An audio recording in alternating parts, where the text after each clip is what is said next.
The latest. Thank you for your love and support. I appreciate you all.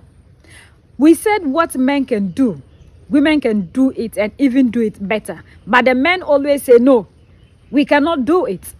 When situations are at hand that these people need to involve the women, they tell us ours is in the kitchen. We should go and take care of the children. As if we have nothing to offer. But in the olden days, the African woman is a warrior. And that was why we have someone like Yasantua and Ziga leading the fight to get us the liberation. And these women led wars and defeated the Europeans. And today we sit here, and because of the systems that these people created, making the African woman timid so that we will not defeat them for them to be carrying their shame, our men also bought into it, and they always keep us in the kitchen. We were here when Donald Trump came as the president of the United States of America and decided to cut the aid that we call USAID to the world. And Africa, according to people, is going to suffer the most. And our leaders, instead of them to come out and talk boldly, they were just massaging the speech, trying to do everything possible so that they wouldn't have any beef with Donald Trump. But the vice president of Ghana, Nana Agyemang, is saying that what? She came out and blasted Donald Trump and kept Donald Trump at his rightful place. That these people always come and talk as if they give everything to us for free, and the aid is everything that we need to survive on, and we have nothing to offer these people. That is peanut these people have given to us, and they want to make noise for the whole world to hear that they've given something to us. That is not true. Even what they're giving to us, what is it? It is in the guise of our mineral resources. And so the United States should not come out and talk to us as if we have nothing. And that in the right time, we'll also answer them in a very decisive way. That they should know that what Africa is giving out, what we are losing in the name of giving out to the United States of America, their peanut called the USAID can't be compared to that. And that these actions need not to go unpunished. That when these people do things to us, we have to also stand up to these people and pay them back. Not that they'll just sit there and say, we've cut the USAID. What are we also doing? That we also have to also pay them back, because we also have something that these people need that they don't have. And if they're cutting their aid to us, we also have to cut whatsoever that we are giving to them. And that we always have to be doing yes, sir, yes, sir. And we cannot stand up and talk back to these people. That we have to respond to these people in a very decisive way. And that is what we call woman power. About the outside world and foreign aid. And I've heard the president of the country you are studying in slashing aid. You see, one of the questions we have now, he hasn't asked himself, how much leaves our continent to his country? He hasn't asked himself that. They think it's just charity. It is not.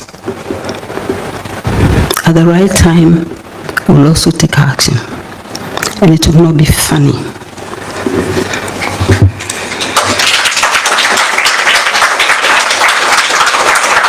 If a fraction of the things from our continent stayed, we'll have no problem with our youth. We'll have no problem with sanitation. Children begging in the streets. Women delivering on the floor. It will not happen. And nobody would dare call us third world country. Okay. Climate action. You own the factories. Who is responsible for all the trouble we are all in? Was it at the... I've forgotten the city in South Africa. No, South America. When the agreement in the 70s was signed, who pulled out? You know, I know. Now all of a sudden, we are responsible for less than 5%. And it's like we should carry the burden. We should all carry the burden. And we should look at where the whole thing starts. And let people take responsibility. And stop passing on their responsibility to the people they are disenfranchising. We need everybody's voice. You are from Harvard School of Kennedy School and MIT. We need your voices too. Now you see how everybody is boycotting the things your country is producing. Why is the world angry? That's a good question. And again, it will take a whole day to interrogate that. But it's a symptom of what has been going on for too long. How can one country, Niger was profiting by its own, is it one of the minerals? Yes. Every kilo, they got 83 cents. And they turn around and sell it for 200 euros. Niger said enough. Within 1 year, they used to get 1 billion or so. Now they're getting over 10 billion. How can they fix their country? So, and in terms of bringing the country together, their identity, and I've traced where things started, as Achebe put it in one of his novels, where the rain began to beat us, to the extent that even young girls don't know what is beautiful. Somebody is deciding that for them. How will their confidence build up? And all the domination and intimidation and so on, they don't help us very much. But we also learn it from the school and the church. They've been very good agents at robbing us of who we truly are. When you look down on your language, you look down on yourself. Your culture, everything there is of the devil, or whatever they call it. It's a very, very negative, the both connotations are negative, denotations are negative, and that is one area where the two negatives don't become a positive.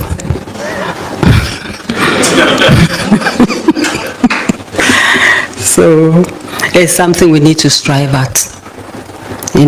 Once certain things are popularized and praised above existing, then you've also mentally become very dependent. And it's a hard road to freedom, as Nelson Mandela says. But it's a road nonetheless, and we should travel that road, however difficult. Thank you. Listen to the men talk, you see the way they came portraying themselves as if we don't get this USAID, Africa is going to finish, we can never survive. And even the president, John Dramani Mahama, came out to talk about how the United States farmers are going to be losing, and then it is not going to be only the Africans, because the farmers, they get their money from the government buying this USAID and sharing it, and now we also have to restructure our budget to cater for the loopholes that they've created on the USAID. You see how you talk, you always want to massage issues to look for favor so that you will not fall victims to anything. Listen to the woman's speech and listen to the president. That should tell you, when you give us the chance to lead in Africa, we will give you a better Africa. These are some of the reasons to which men are not always happy that women are in power, because we are able to stand up to these people and tell you the truth that you do not want to hear. Like John Dramani Mahama is trying to massage it. Whether USA farmers are losing money or what have you, we don't have a problem with that. All we are concerned is Africa also losing a lot. Donald Trump also came out to give us the expose. One of the Republicans representatives came out to tell us these things that these people are bringing. The trumu is in the guise of this aid. It's not like the USAID is only giving food to people. If you are in Africa with this fertile land and you cannot still feed your people, what else you want your ancestors to do for you? These people that have land and they are living in conditions that are not favorable for farming, you have this beautiful weather, this beautiful and fertile land that will give you organic food, and still be sitting here asking for people to farm there and come and give it to you. We have seen the things that they do under the name of the USAID. Is it food they give you? That's not only the trumu thing is part of it. Yes, there are a lot of things that this man shared or brought out, and the video, when you go through my videos, you see, if you haven't listened to that video, you can go through the videos and listen to the expose that this man brought concerning the USAID, or what the USAID is doing in darkness. So it's high time we do away with this kind of narrative, as if these people only come and give us the USAID and that is what we are feeding on, and without it we can never do anything. How USA is going to lose its power shouldn't be the narrative. We should be thinking about ourselves. Women are always thinking about what concerns us and not what concerns the United States of America. If they lose their power, that's their problem. What is it that the African is doing to get the power? What is it that they've done to the African that we need to pay them back? And that's why sometimes you say women, we don't forgive. And you, the men, will come here and be sitting down talking about those things. And we shouldn't be thinking about the surface, because the things that Trump also brought out that this USAID is doing in the guys should be also considered. He didn't just sit down to cut it, but he talked about the dark things that they are doing in the guise of this USAID was the reason to which he cut it. And that shouldn't be the problem or the headache of Africa. We have the fertile land to be able to feed ourselves. Why are we not doing it? Look at Mali, Niger, and Burkina Faso. Captain Ibrahim Traore was able to transform prisoners into farmers to cultivate in abundance. And when they even ban grains exportation to you, you have to even go and be negotiating and talk so that he will lift the ban. And finally, he has done lifting the ban so that you can be getting the grains again. When you have everything that you can do to feed yourself, you still sit here for somebody to feed you. It doesn't make sense. That is why we are talking about this democracy, this democratic elected, this system that these people have brought to us. Until we are able to do away with the systems, the African will never move forward. And we can do it and do better. And this is the time you have to give the women the chance. We know there are some who will come and they will be, yes, we can never all be perfect. But at least majority of the women, when we give them the power, they will lead the African continent move forward. United we stand, divided we fall, and united we keep standing forever and ever. The greatest enemy of the African is mental slavery. So let's decolonize ourselves from mental slavery. So let's keep sharing to educate our brothers and sisters. Together we make African great for ourselves and the next generations that are going to come. So that's the latest around the world, in Africa, West Africa, and in Ghana.